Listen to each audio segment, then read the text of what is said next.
이 모든 일이 다 나 느부갓네살 왕에게 임하였느니라. 12달이 지난 후에 내가 바벨론 왕궁 지붕에서 거닐세.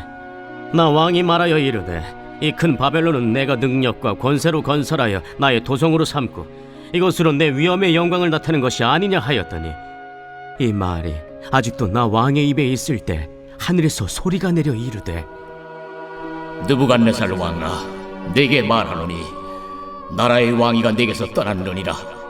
네가 사람에게서 쫓겨나서 들짐승과 함께 살면서 소처럼 풀을 먹을 것이요, 이와 같이 7대를 지내서 지극히 높으신 이가 사람의 나라를 다스리시며 자기의 뜻대로 그것을 누구에게든지 주시는 줄을 알기까지 이르리라 하더라. 바로 그때에 이 일이 나 느부갓네살에게 응함으로 내가 사람에게 쫓겨나서 소처럼 풀을 먹으며 몸이 하늘이슬에 젖고 머리털이 독수리 털과 같이 자랐고 손톱은 새 발톱과 같이 되었더라. 그 기한이 참에 나 느부갓네살이 하늘을 우러러 보았더니 내 총명이 다시 내게로 돌아온지라. 이에 내가 지극히 높으신 이에게 감사하며 영생하시는 이를 찬양하고 경배하였나니, 그 권세는 영원한 권세요 그 나라는 대대에 이르리로다. 땅의 모든 사람들을 없는 것 같이 여기시며 하늘의 군대에게든지 땅의 사람에게든지 그는 자기 뜻대로 행하시나니 그의 손을 금하든지 혹시 이르기를 내가 무엇을 하느냐고 할 자가 아무도 없도다. 그때에 내 총명이 내게로 돌아왔고 또 내 나라의 영광에 대하여도 내 위엄과 광명이 내게로 돌아왔고 또 나의 모사들과 관원들이 내게 찾아오니 내가 내 나라에서 다시 세움을 받고 또 지극한 위세가 내게 더하였느니라. 그러므로 지금 난 느부갓네살은 하늘의 왕을 찬양하며 칭송하며 경배하노니, 그의 일이 다 진실하고 그의 행하심이 의로우심으로 교만하게 행하는 자를 그가 능히 낮추심이라.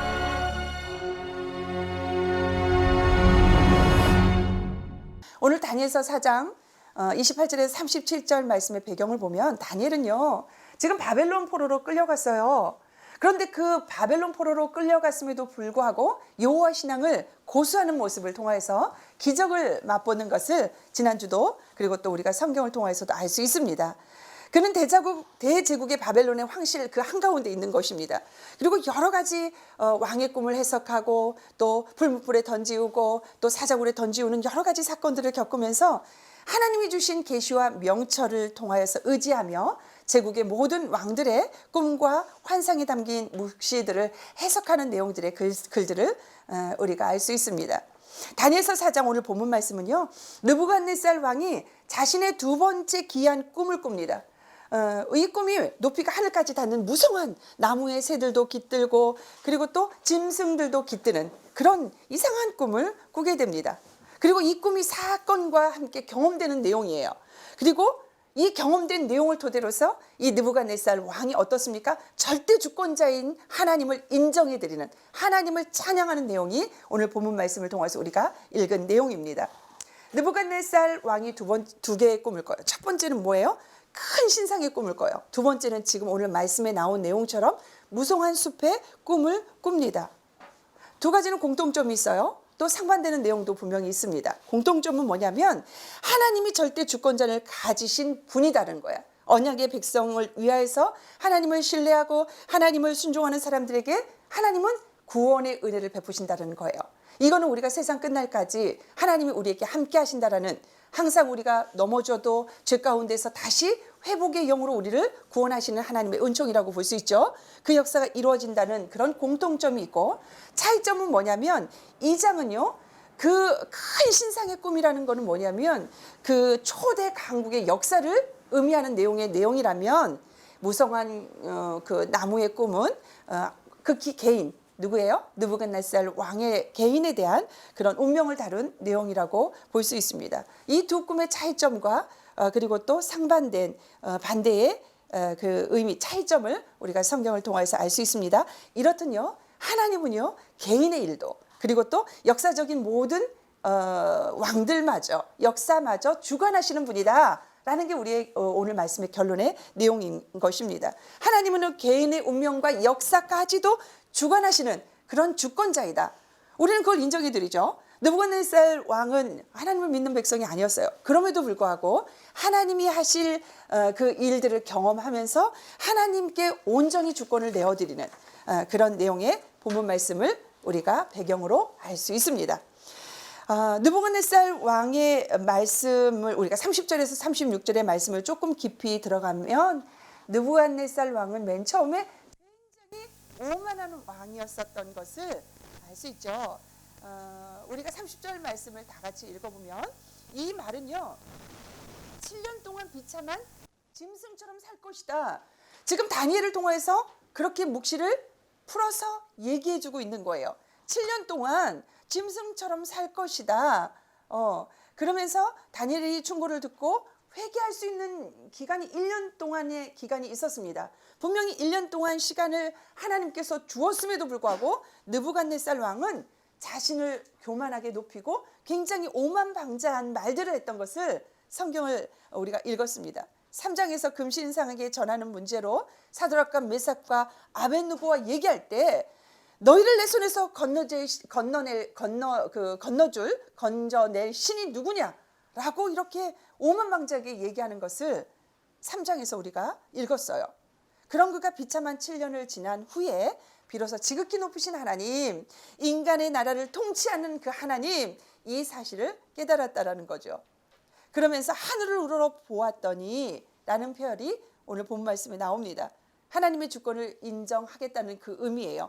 그렇게 오만방자하고 교만하고 하나님의 신, 하나님을 무시하고 그렇게 했던 그 느부갓네살 왕이 하나님의 주권을 인정했다는 그 의미가 하늘을 우러러 내가 보았더니, 하늘에 계신 그 하나님을 내가 보았더니, 이렇게 우리가 해석할 수 있는 것입니다. 그러면서 하나님께 감사하고 하나님을 경배하고 하나님을 찬양하는 거로 이 느부갓네살은 진정한 회개와 경배의 마음을 표현하는 내용이 우리가 30절에서 36절 말씀에 나오고 있는 것입니다. 여러분, 느부갓네살은 전환점을 찍었어요. 여러분, 아까쯤에 말씀드린 존 비비어 목사님, 그전에도 훌륭한 목사님이었습니다.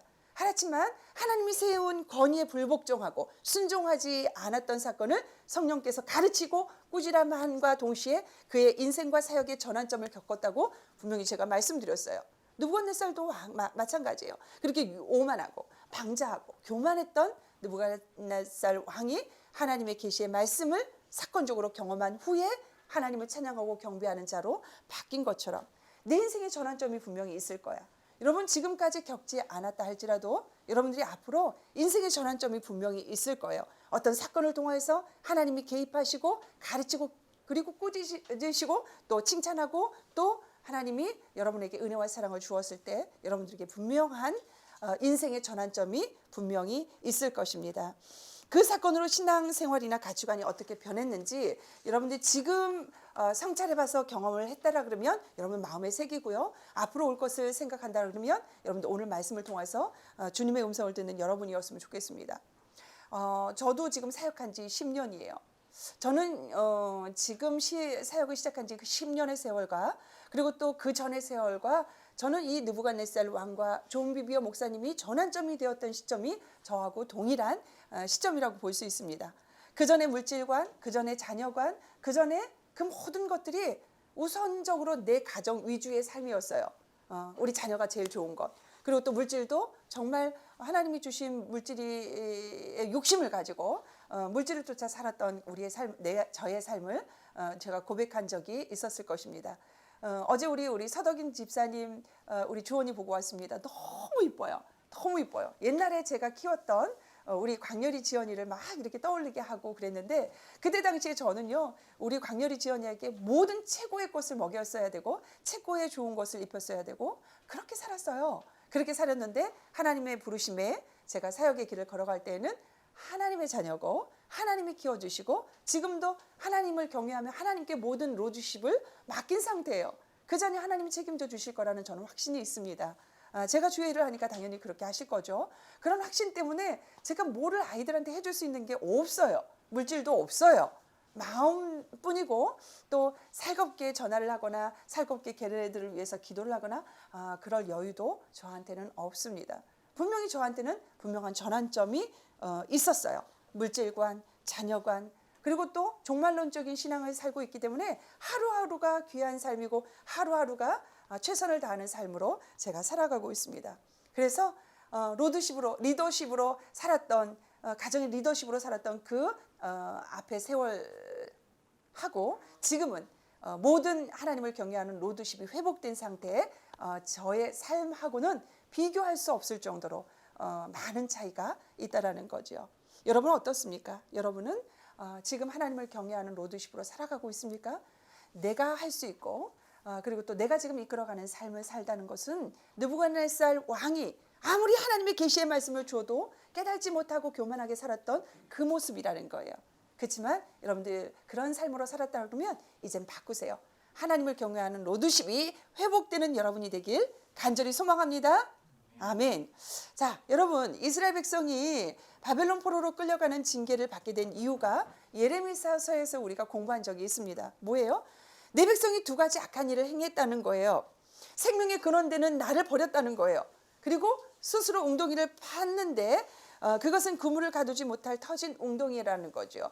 하나님을 주인으로 삼고 살았던 것이 아니고 세상을 바라보고 살고 하나님을 버릴 때도 있었고 그저 하나님을 떠날 때도 있었고 또 하나님이 다시 회복시키면 또 다시 그 길을 벗어나는 그런 이스라엘 백성의 그런 죄를 통해서 바벨론 포로로 끌려가는 그런 징계를 받는 이스라엘 백성을 우리가 예레미야서에서 공부한 적이 있습니다. 그런데도 감사한 것은 뭐냐면요. 이 바벨론의 포로 생활도 광야 40년의 그 모든 생활도 불신에 대한 경계를 넘어서 목적이 있는 고난이었다는 거예요. 하나님이 고난을 주실 때는 목적이 있다는 거예요. 여러분들 지금 너무너무 힘듭니까? 물론 여러 가지 힘든 믿음의 불량과 환경에 따라서 고난의 그 모든 영향도 다르겠지만 그 고난에 하나님이 주신 허락한 고난은 목적이 있다라는 거예요. 목적이 있다라는 거죠. 고난의 목적은 고통 그 자체에 있지 않다는 거예요. 단지 그 고난에 한계적이지 않다는 거예요. 왜 나만 겪는 고난이라고 생각하지 마시라는 거예요. 그 고난에는 목적이 있고 그 고난에는 하나님의 뜻이 있어요. 고난이 유익으로 고난이 영광으로 가기 위해서는 여러분들이 흔들리지 않은 믿음이 필요하다라는 거죠. 그러면서 고난의 목적은 고통 자체에 있지 않다라는 것 여러분 마음에 두시면서 나를 낮추시는 게 뭐예요? 겸손하게 하는 거죠. 나를 시험하사 뭐예요? 시험을 통해서 순종하게 만드는 거예요. 느부갓네살도 존 비비어 목사님도 마찬가지고 신목사도 마찬가지 거죠. 마침내 내게 복을 주시려고 하리 하심이니라. 성경은 분명히 우리에게 이렇게 얘기하고 있습니다. 더 큰 존재로, 더 큰 은혜로, 더 큰 사랑으로, 더 큰 능력으로, 더 큰 지켜주심으로, 더 큰 복으로 너희들을 내가 복을 주시려고 내가 너에게 이런 고난을 허락했다. 겸손하고 순종하거라. 이렇게 지금 주님이 우리에게 이야기하고 있는 것입니다. 하나님은 그래서 연단을 통해서 우리에게 복을 주시기 원하시는 거예요. 그래서 그 연단을 통과한 사람에게는요. 재정으로, 사람으로, 일과 생명과 복으로 모든 것들을 우리에게 맡기신다. 시험을 통과한 자에게는요. 레벨이 높아지는 거예요. 어린아이에게 머물러 있지 않는 거예요. 청소년기를 지나고 청년기를 지나고 성숙기를 지나고 이렇게 올라가면서 그 레벨에 맞는 생업과 복과 사람과 재정과 그리고 또 그 모든 생명을 우리에게 허락하신다라고 성경은 말하고 있는 것입니다. 믿으십니까? 내가 겪는 고난이 큽니까? 여러분 그 큰 고난만큼 하나님이 이 모든 것들을 맡기신다라고 지금 말씀하고 있는 것입니다. 무엇보다 하나님의 주권을 인정할 수밖에 없음을 통하여서 우리를 낮추시는 거예요. 겸손하게 만드는 거예요. 순종하는 사람으로 하나님이 이끄시는 거예요. 그래서 결국적으로 고난은 뭐냐면 하나님이 하나님을 사랑하는 자녀를 성장시키는 것이고 고난을 믿음으로 이겨낸 사람에게는 축복을 받는 것이 오늘 우리가 4장 우리가 앞절의 말씀에서 하나님께서 우리에게 말씀하시고자 싶은 그 말씀의 내용이라고 볼 수 있습니다. 그리고 마지막 절 우리가 37절을 보니까 느부갓네살 왕은 징계와 회복을 모두 경험한 후에 하나님을 막 찬양해요. 어떤 말로 찬양했는지 우리가 아주 세밀하게 한번 우리가 살펴보겠습니다. 7년 동안 왕위에서 쫓겨났어요. 성경이 분명히 이렇게 계시의 말씀을 했는데도 1년 동안 회개하고 돌아와야만이 그 모든 것들을 하나님의 은혜 가운데 뒤집을 수 있는데 그렇지 않았다는 거예요. 하나님을 오만방자하게 말씀하고 말하고 그리고 또 교만하고 그런 모습들을 느부갓네살은 1년 동안 계속 보여주었습니다. 하나님이 낮추기 시도하고 높이시기도 하시는 분이라는 것을 그 느부갓네살은 1년 동안 교만한 뒤에 7년 동안 그 경험을 한 뒤에 깨닫게 됩니다. 이스라엘 백성이 바벨론 포로로 끌려가는 그런 징계 속에서도 하나님의 계획하심으로 고난 중에 이끄셨던 것처럼 느부갓네살 왕도 하나님이 그 고난을 통해서 더 큰 권세와 더 큰 왕의 높음을 주시려고 하나님의 계획하심을 우리가 마지막 절까지 읽어보면 알 수 있다라는 거예요. 자, 느부갓네살 왕이 하늘의 왕이다 이렇게 고백하고 있습니다. 자, 하늘의 왕, 이 세상의 진정한 왕, 인간의 나라를 다스리는 그 왕이다. 이렇게 지금 이야기하고 있는 느부갓네살 왕의 고백을 우리가 들을 수 있죠. 오직 하늘의 하나님 여호와 한 분만이 모든 것들을 통치하는 그 하나님이시다. 이렇게 지금 고백하는 거예요. 자, 그 전에 어떻게 얘기했습니까? 3장에서 누가 너희를 구원할 신이 있겠냐? 너희 믿는 신이 너희를 구원하겠느냐? 이렇게 얘기했는데도 불구하고 4장의 37절에 오니까 하늘을 우러러 하늘의 왕이다. 이렇게 얘기하는 느부갓네살 왕을 우리가 만날 수 있는 것입니다. 느부갓네살 왕은요, 역사를 움직이시는 하나님의 손을 깨달은 거예요. 그리고 하나님의 통치가 미치지 않은 영역이 이 세상에 아무 데도 없다라고 지금 고백하는 거예요. 그래서 그 당시에 가장 큰 게 어디예요? 하늘이잖아요. 그래서 하늘을 우러러 하늘의 왕이다. 이 온 우주 만물에 편재하신 하나님을 만난 느부갓네살 왕의 고백이라고 우리가 볼 수 있습니다. 그리고 그의 일이 다 진실하고 그의 행하심이 의로우시며 이렇게 고백하고 있습니다. 여러분, 하나님의 속성에 대해서 깨달은 거예요. 여러분, 하나님의 속성에 대해서 지금 얘기해 보세요 라고 하면 여러분도 줄줄줄줄 나와야 돼요.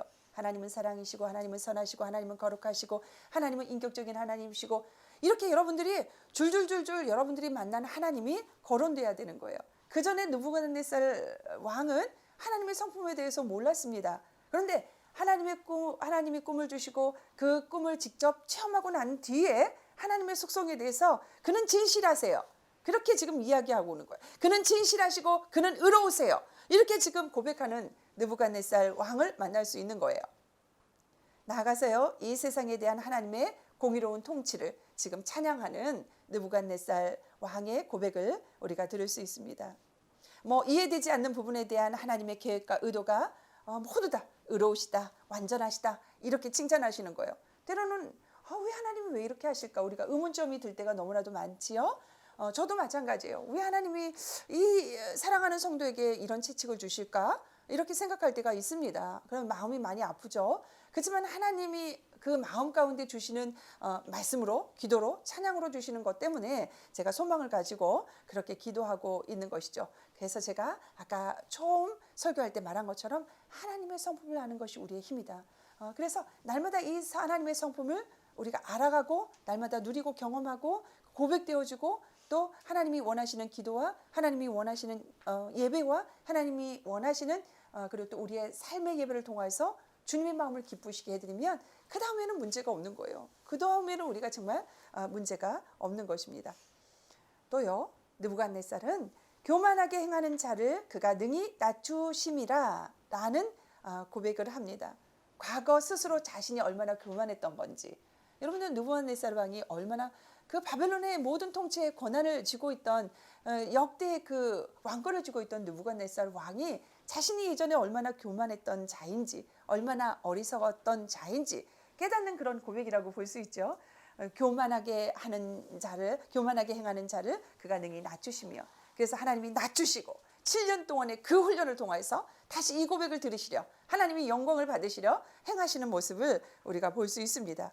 그는 7년간의 고난을 통하여서요 하나님의 주권적 역사를 체험하고 인간의 연약함 그리고 또 미천함을 아주 철저하게 경험을 했습니다. 그리고 하나님이 얼마나 크신 분인가를 오늘 말씀 속에서 이렇게 고백하는 내용입니다. 그 일을 겪으면서요 하나님을 대적하는 일이 얼마나 큰 잘못인지 알았어요. 여러분 존비비오 목사님이 왜 즉각 담임 목사님 찾아갔어요? 성령께서 깨우쳐질 때 바로 행하지 않냐고 회개치 않으면 정말 어렵거든요. 정말 힘듭니다. 예, 그런데 존비비오 목사님은 알았어요. 그래서 당장에 전화로 목사님 제가 처리하겠습니다. 이걸 안 하겠습니다. 이렇게 얘기한 이유가 거기에 있는 것입니다. 그래서 하나님을 대적하는 일, 성령을 거부하는 일, 성령을 해방하는 일, 굉장히 큰 일이거든요. 용서받지 못할 그런 죄이거든요. 느부갓네살 왕의 고백은요, 하나님 앞에서 모든 존재가 그분의 절대 주권을 인정하고 굉장히 겸손해야 된다는 것. 여러분, 하나님을 경외하고 로드십을 내어준다는 것은 그렇게 쉬운 일이 아니에요. 여러분들이 지금 가지고 있는 이성들이 얼마나 많습니까? 얼마나 지식의 바다에서 살고 있어요? 그죠? 날마다 매스컴을 통해서, 미디어를 통해서, 그리고 또 책을 통해서 정보의 바다에서 살고 있어요. 이렇게 얘기해 보면 정말 유식한 사람들 너무 많습니다. 그런 사람들, 그리고 내가 경험했던 거 있어요. 이건 안 돼, 이건 돼. 저도 마찬가지죠. 담임 목사님에게 목사님이 틀렸어요, 이렇게 생각할 때도 있어요. 그런데 이런 모든 것들을 내려놓는 거거든요. 이런 모든 것들을 다 비우는 거거든요. 그리고 하나님을 경외하는 로드십으로 내가 회복되는 거거든요. 이게 쉬운 일이 아닙니다. 그렇기 때문에 느부갓네살 왕은요, 결국 7년이라는 그런 훈련을 통해서만이 그렇게 돌아올 수, 회복할 수 있는 것이었습니다. 여러분, 겸손한 것, 그리고 하나님의 주권을 인정하는 훈련이 날마다 여러분들이 필사할 때, 기도할 때, 예배 드릴 때 이루어져야 되는 거예요. 하나님께는 양면성이 있어요. 하나님은요, 민족과 열방을 다스리기도 하십니다. 그리고 거대한 역사를 이끌어 가시는 분이 분명히 많습니다. 그래서 때로는 우리가 하나님이 하실 그 일들을 우리가 이해하지 못할 때가 너무나도 많아요. 그렇지만 동시에 하나님은요, 우리의 모든 영혼들의 머리털까지 다 세시는 분이라고 말씀하고 있어요. 우리의 마음을 감찰하시고 세밀한 음성까지 모든 것들을 다 아시는 분이 우리 하나님이에요. 광활한 우주를 돌리시고 역사의 수레바퀴를 돌리시는 하나님과 동시에 양면적으로 하나님은 우리의 모든 개개인, 우리가 생각해 보세요. 우주의 우리는요, 정말 이거는 이렇게 감지할 수 없을 정도의 존재거든요. 그럼에도 불구하고 하나님은 우리를 사랑하는 자로 하나님 형상대로 지음 받으시고, 그리고 또 우리의 모든 머리털까지 세시는 분이신 것입니다. 그래서 하나님은 우리의 작은 신음소리까지도 응답하시는 분이에요. 우리가 보기에는 태산 같은 문제라도 하나님이 보시기에는 작은 일이에요. 아주 작은 일입니다. 그러니까 여러분 놀라지 마세요. 걱정하지 마세요. 그분이 우리 하나님이신 거예요. 그분이 내 아버지인 거예요. 그분이 우리의 주인이신 거예요. 예, 그렇게 믿으면 여러분들 문제는 작게 보이는 것입니다. 여러분, 하나님의 성품 중에서 상반되는 성품들이 많이 있어요. 그죠? 그래서 우리는 곳곳 우리가 삶을 살아가면서 이런 질문을 합니다. 하나님은 사랑이신데 왜 진노를 하셔? 왜 사랑만 하시지 왜 진노를 하시는 거야? 이렇게 우리가 궁금할 때가 있습니다. 또 하나님은 공의의 하나님이라고 하셨는데 왜 나는 부당한 일을 당해야 돼? 내가 하나님 자녀잖아. 하나님 말씀대로 순종해야 돼, 순종하고 이렇게 살고 있는데 왜 하나님은 나에게 이렇게 부당한 일들을 만나게 하는 거야? 이렇게 질문할 수도 있어요. 또 악을 행하는 사람들이 승승장구하는 거 볼 수 있어요. 이야, 저 사람은 진짜 저렇게 맨날 욕하고 다니고 주변 사람들을 괴롭히고, 참 우리 교회 주변도 있거든요. 교회 주변에도 진짜 이 옆에 모든 그 사는 이웃들을 피곤하게 하는 사람이 있어요. 정말 근거를 잡을 수 없는 그 악한 행동을 하는 사람도 분명히 있습니다. 그런 악을 행하는 사람들이 정말 잘 되는 것을 아주 장사도 잘 되고 또 부흥하는 것 같고 승승장구하는 것 같은 그런 일들이 일어납니다. 그리고 부조리한 일들이 바로 잡히지 않는 일들이 너무 많아요. 이게 옳은 건데 자꾸 악한 게 올 때, 그리고 그 악한 것들이 승승장구하면서 이게 부흥하는 것들을 우리가 볼 수 있습니다. 그리고 잔인한 지도자가 성공하는 것 같아요. 와, 진짜 저 사람은 내가 지켜봤는데 정말 잘못된 그릇된 그런 인간인데 어떻게 저렇게 성공하는 것처럼 보일까? 이렇게 우리가 궁금한 점이 있습니다. 그리고 하나님은 동행하시는 그분인데 저렇게 회상하고 같이 동행하는 것 같은데, 저렇게 진원이랑 같이 동행하는 것 같은데 왜 나한테는 숨어 계시는 거야? 왜 나한테는 안 보이는 거야? 왜 나하고는 같이 동행을 안 해주시는 거야? 이렇게 우리가 의문점이 들 때도 있어요. 하나님은 선하신데 왜 나한테는 연단을 주신 거야? 나를 선하고 착하고 의로움으로 나를 이끌으셔야지 왜 나한테는 고난을 주고 나한테는 연단을 줘? 이렇게 하나님은 우리가 알고 있는 하나님의 성품에 상반된 그런 성품들을 통해서 우리가 궁금증을 유발할 수 있을 수 있습니다. 그러나 하나님이 하시는 모든 일은 선해요. 따라서 합시다. 하나님께서 하시는 일은 모두 선하다. 모두 선한 계획과 그리고 또 뜻이 그 안에 담겨져 있어요. 결말은 그래요. 결말은 그렇습니다. 과정은 지금 그렇게 되는 것 같지만 결말은 하나님이 우리를 선한 길로, 의로운 길로 우리가 묵묵히 인내하고 참고 나가면 분명한 목적은 선한 계획과 그리고 또 선한 뜻이 담겨져 있기 때문에 모든 것들을 유익하게 만드는 게 하나님의 목적인 거예요. 그래서 우리는 하나님께 절대 주권을 인정해 드리는 거예요. 그리고 인간의 연약함으로 겸손하게 나 자신을 인정해 주는 거예요. 이것이 하나님을 경외하는 로드십이 회복되는 일이라고 볼 수 있는 것입니다. 당장에는 알지 못하지만 시간이 흐른 뒤에 하나님이 행하신 놀라운 섭리를 우리가 볼 수 있습니다. 그리고 귀로 들을 수 있는 것입니다. 그리고 우리가 하나님이 하시는 일을 눈으로 볼 수 있는 것입니다. 그리고 우리가 하나님을 찬양하는 거예요. 지금은 잘 모를 수 있어요. 과정 하나님이 말씀을 하셔도 우리가 깨닫지 못할 때가 너무나도 많습니다. 그렇지만 하나님은 선하시고 하나님의 계획과 뜻은 선하시기 때문에 우리가 그 믿음을 잃지 않으면 하나님은 분명히 우리에게 은혜와 복을 주시는 길로 인도하고 계시는 것을 여러분 기억했으면 좋겠습니다. 자, 말씀을 마무리하겠습니다. 느부갓네살 왕은요, 한순간에 왕자에서 쫓겨나 굉장히 비참한 생활을 했어요. 분명히 다니엘을 통해서 꿈을 해몽하고 분명히 말씀을 드렸습니다. 그럼에도 불구하고 교만했던 거죠. 회개하지 않았던 거예요. 다시 한순간에 왕이 되는 일들을 또 경험하게 돼요. 이로써 그는요, 개인의 인생과 그리고 또 모든 제국의 역사를 주관하시는 분이 누구다? 하나님이다. 그 주권을 철저히 깨닫는 그런 훈련을 통해서 인정해 드리는 거예요. 찬양해 드리는 것입니다. 하나님은 그분의 주권을 인정할 수밖에 없는 일을 우리에게 허락하셔서 겸손히 그분께 순종하는 사람들을 통해서 일하시는 거예요. 그리고 순종하는 사람이 되게 하시는 것입니다. 여러분, 신앙도 우리의 인생도 누구를 주인 삼느냐에 따라서 달라지는 거예요. 하나님은 우리가 추구했던 세상의 기준, 목표, 동기, 방법을 깨트리십니다. 그리고 하나님을 인생의 주인 삼는 사람으로 우리를 변화시키는 거예요. 그래서 우리가 고난의 자리, 우리가 연단의 자리, 그 모든 곳을 광야라고 얘기한다면 그 광야는요, 우리가 변화하는 장소고 그리고 또 위장된 복이 숨겨있는, 그래서 결국은 미래와 소망으로 능력의 자리라고 우리가 인정해 드릴 때 하나님의 로드십이 우리를 이끌어가고 복을 주시는 그런 자리로 우리가 은혜를 입을 수 있는 것입니다. 오늘 느부갓네살 왕을 통해서 존 비비어 목사님을 통해서 또 신목사가 경험한 그 인생에 대해서 여러분들 깊이 깨닫고 오늘 느부갓네살 왕처럼 이렇게 고난이 온다 하더라도 고난을 통해서 하나님의 주권을 인정해드리고 찬양드리고 또 그것이 더욱더 권세와 능력으로 관세음받는 곳이라는 것을 인정해드리며 이기고 승리하고 나가는 우리의 삶이 되길 간절히 원합니다. 자, 따라서 합시다. 나의 리더십을 내려놓고 하나님을 경외하는 로드십으로 회복하자. 자, 다음 주에 다시 물어볼 거예요. 여러분들 이 말씀을 가지고 하루하루 적용하세요.